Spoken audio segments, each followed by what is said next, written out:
Morning everyone. আজকে এখন 10:30 বাজে। আমি ঘুম থেকে উঠলাম, স্টার্ট করলাম ব্লগটা স্টার্ট করলাম। আমি চা খাবো, চাটা খেয়ে গাছে গাছে জল দিয়ে আসবো। তারপরে একটু রান্না করে তারপর আবার মাকে দেখতে মা না বসতে পারছে না। ডাক্তাররা ওখানে এত বাজে, নার্সরা দুদিন অন্তর অন্তর প্যাম্পার শেষ হয়ে যায়, প্যাম্পারগুলো কিনতে হয়। শুক্রবার দিলাম প্যাম্পার কিনে, আবার ওরা বিক্রি করে 50 টাকা দিয়ে বিক্রি করে। এতটাই বাজে, এতটা পরিষেবা বাজে। ডাক্তারগুলো বলছি বারে বার যে আমার মা বসতে পারছে না, নিজে নিজে বসতে পারছে না, তাও কিন্তু কারো খেয়াল নেই। কি বিচ্ছিরি, মানে আমি যে কি করব, আমি নিজে ডাক্তারকে বলছি আর নিজে কোথায় যে করি কি করি নিজে চিন্তা করছি। বসতে পারছে না, নিজে উঠে বসতে পারছে না। দেখি কি আবার যাবো, দেখি মঙ্গলবার দিন ডক্টরের সাথে কথা বলতে হবে, বড় ডাক্তারের সাথে। নিজে উঠে বসতে পারছে না, এটা কি সম্ভব? এটা সবাই বসছে, উনি বসতে পারছে না। চা খাচ্ছি,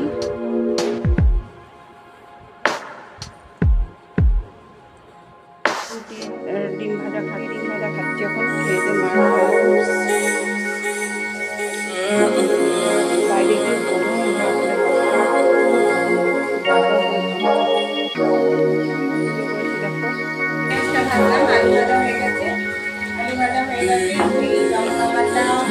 লঙ্কা বাটা, আদা বাটা, রসুন বাটা, এটা দিয়ে দেবো, দিয়ে ভাজবো, তারপরে মাংসটা দেবো, এই মশলাটা দিয়ে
ভাজা, উচ্ছে ভাজা,